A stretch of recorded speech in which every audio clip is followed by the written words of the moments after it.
Hey VC, how you doing? This is Christian down here in Santiago, Chile again. This is kind of a response to a non-threat or maybe a threat. I don't know. I was a couple of days ago watching was Thrash Maniac 99, Levi.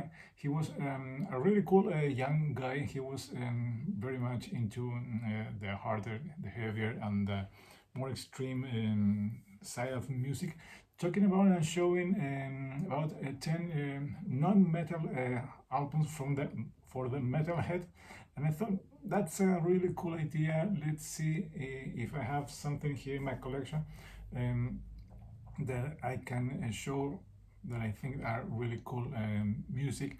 Not metal for the metalheads here in this area part realm of the BC. Here I have, I think, 10 or 11 things here in my collection that I think are really cool music that maybe a non-metalhead can enjoy and appreciate. So let's start with the CDs. And I think, well, all of these are big things, big bands, major releases. These are not obscure things that make you wonder from where they are or under what rock they have been hiding these things. But so let's start. I don't know if it is in chronological order. No, I don't think so. So let's start with a classic one that I think every metalhead should listen at least once in their lifetime, in their music journey. They have and understand and learn where all started back in the late 60s, early 70s. Of course, I'm talking about Led Zeppelin 2. Masterpiece. Maybe I don't know if it is Zeppelin's best thing, or you can also make a case for Physical Graffiti, or maybe everything they release even when they were active as a band. This is a near perfect album. From the opening track, Whole Lot of Love, the Lemon Song, Heartbreaker. I think everything is perfect. This is what they are labeling these things now. Classic rock. There is no such thing as classic rock. This is good old rock. Played very well by four young guys from England. This is good hard rock. This is really good bluesy rock. This is not such thing as classic rock. This is rock. So this one suggestion, one thing that another metalhead can listen, and I think it would appreciate where everything started back then in the late 60s, early 70s with Zeppelin 2. Next, let's go in kind of chronological order. AC/DC. Yes, this is AC/DC in the 70s with Bon Scott. This is Power Age. To me, it's another near perfect album. I think it's a little bit better than Highway to Hell. You can make a case. Both records are almost perfect. From the opening track, Rock and Roll Damnation, Down Payment Blues, Keep a Bullet, Riff Raff, Sin City. That's great. What's Next to the Moon, Gun Shooting, Up to My Neck in Youth, and Kicking the Teeth. Everything's what you want from this band. A good hard rock band, a band having fun. That's what I believe AC/DC transmits. Try to tell us what they were doing. A band having fun. So that's my second. Sorry about my second suggestion. AC/DC Power H. Now let's go with these guys. This one is from the early mid 80s. This is from the first era of the band. This is Marilyn with Fish. This is Fugazi. This is a great prog album. I'm not a big prog guy. I have some stuff in my collection. Most things I own are from my belong to my brother's collection. So, but this is mine. This is Marilyn Fugazi. This is a concept album. This is a great album. This is not the pompous, overplayed, self-indulged prog bands like playing big opus songs. This is a good prog, but with very commercial aspects, but all done in not so long songs. Like they are playing for the audience. They are not playing for themselves. They are trying to think what the audience might want to hear, what the fans would like to hear, but of course adding what they believe was good music, and it's mixing rock, commercial stuff, and prog in one record. This is Marilyn's Fugazi. Okay, let's go with yes, this one.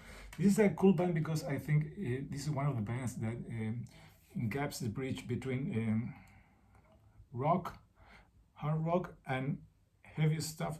I think many harder guys that listen to music really enjoy this band because they are really good musicians. They put great stuff, and they when they want to rock hard, they really do. This is The Cult with Sonic Temple. This is their big breakout. This is the one they did with Bob Rock before Bob Rock got even bigger. What do we have here? Sun King, Firewoman, American Horse, Edie, Shell Baby, Sweet Soul Sisters, All Killers, No Filler. This is another near perfect album done by the guys in the early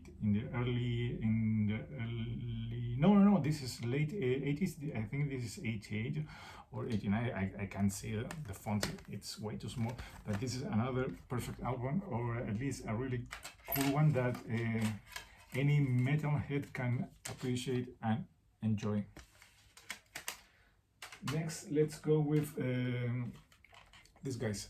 This is this is the debut album done by the Black Crowes. This is Shake Your Money Maker. This is from 1990. These guys created a kind of a small revolution because they brought back the sound of the Stones, the Faces, that it wasn't very listened back then. You don't have any kind of band doing this music.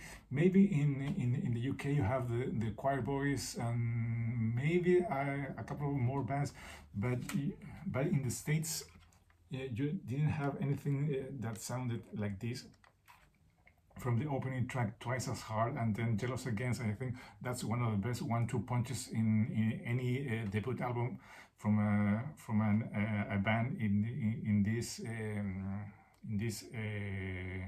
this kind of music, or in this era, because it was at the end of the hard rock heavy and big bonanza that it was going in the late 80s, and right before the alternative grunge explosion that happened in the early 90s. So I think they came right at the perfect time, right place, right music, right look, right sound, and great songs. And also one of the best covers, in my opinion, Hard to Handle, the song by Otis Redding. I think that rounds up another near perfect album, in my opinion. So there it goes, Black Crowes and the debut, Shake Your Money Maker. And the last CD, this is a kind of an oddball, because this is a very quirky, very unique, very different, very to some guys it's kind of an annoying band because of the lyrics, because of this voice the singer has, the way he sings, and even the way he plays the instrument, and the kind of lyrics he writes. But you can make an I guess this is a great band. This is a band if you like prog, if you like rock, if you like even some psych elements, you enjoy this band. This is Primus and Frizzly Fry. I think this is 91. I can tell, like I can see it. The font is way too small. This is 1980. This is on Caroline Records, and this is great stuff. Groundhog Day, Too Many Puppies, Freeze Fry, Mr. Know-It-All, John the Fisherman. I think it was the biggest song in this album. And Les Claypool and the guys can do no wrong. I can also show Sailing the Sea of Cheese, but this is a great album to any metalhead that wants to explore this side of music that's kind of different. It's kind of proggy, it's kind of alternative, it's kind of weird, it's kind of quirky, it's kind of psych. It's all put in the mix and came out a really cool album, Primus and Freeze Fry. Okay, now let's talk about some records I have here. First one is Santana and Abraxas. This is a great album. This is an early Chilean person.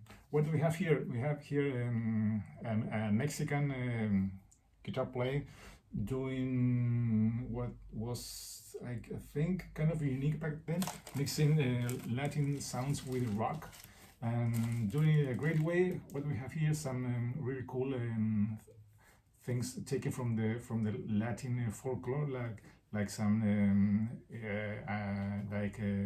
wait, this samba pati. That's a great tune, and Oye Como Va, those kind of things. That's a Latin song that, of course, played by Santana, adding to that really cool sound that some Latin music has. Adding the power of rock, it makes it even better, and also a great cover of Black Magic Woman, the song from written by Peter Green from the Fleetwood Mac. So there goes Santana and Abraxas. Okay, let's go with another one. The Who. Who's next? This is a very beat up with a lot of water damage, but it is great. This is the Who's, I think, finest moment. I'm not a guy who likes a lot of concept album, but this is great. Side 1 is great with Bob O'Reilly, Bargain, Love Ain't From Keeping My Wife's Song Is Over, and side 2, what we have here, Get In Tune, Going Mobile, Behind Blue Eyes, and Won't Get Full Again. Great stuff. Maybe the Who's finest moment, alongside too many, like with Quadrophenia and the other one, the Completed Blanket. But yes, I think this is a great thing that any metalhead can appreciate and enjoy.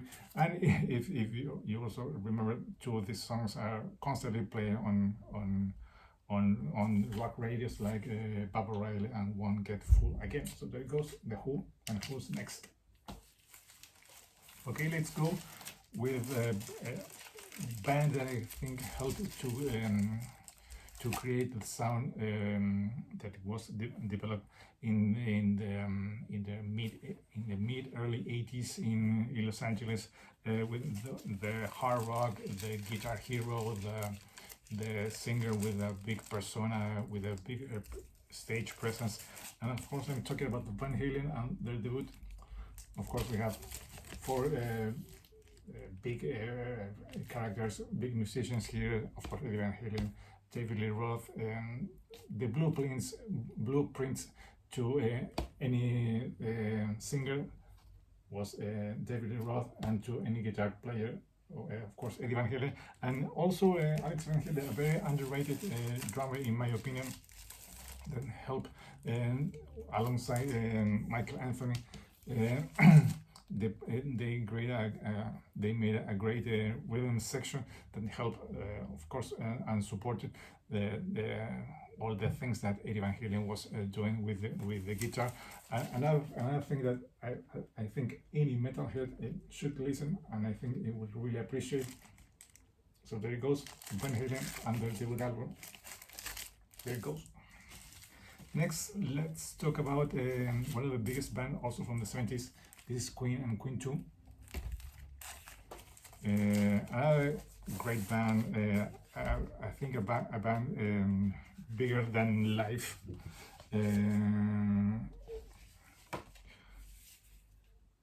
I think everything you can add or say to Queen has already been said, from the great entertainer that it was, Freddie Mercury. Of course, his great voice, also a good lyricist, but I think he was more an entertainer than just a lead singer or the frontman.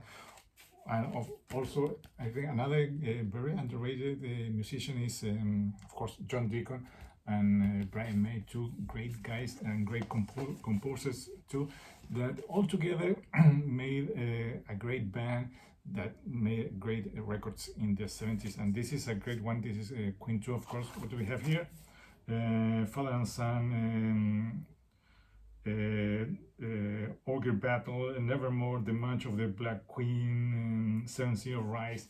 A great album that I think needs more attention and more appreciation by all metalheads. Please give it a try, and trust me, you won't be disappointed. And finally, the last one is one from the 80s. This is a band that only made 5 records, and I think they are all perfect. This is one of the few bands that have a near perfect discography in their career. Started in the late 70s and ended in the early 80s. And this is The Police with Synchronicity.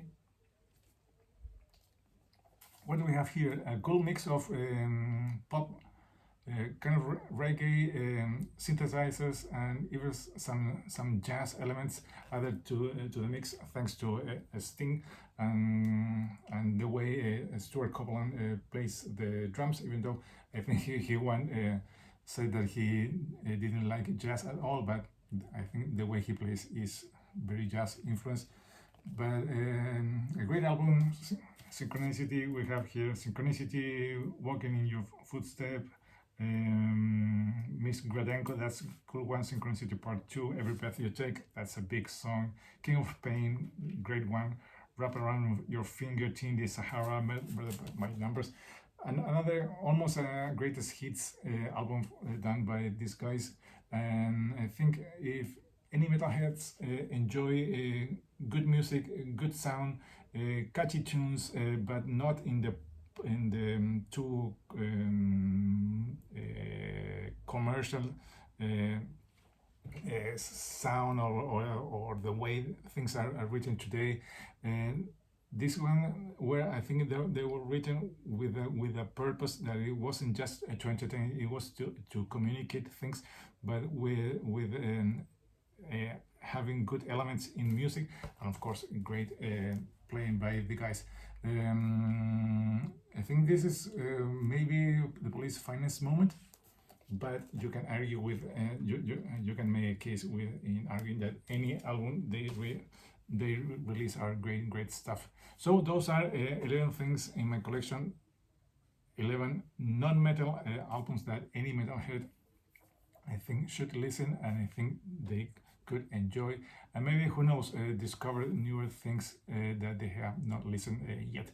So this one, a really cool one, trying to do a kind of a threat response to Levi idea. I will leave a link to his original video so you can see the ones he showed, and maybe you can show things you have in your music room that can be a cool suggestions to these younger generations of metalheads that need to listen sometimes different kind of music that they normally listen to. So that's it. Without further ado, I'm going to say goodbye. This is Christian down here in Santiago, Chile, saying goodbye till next time. Bye bye.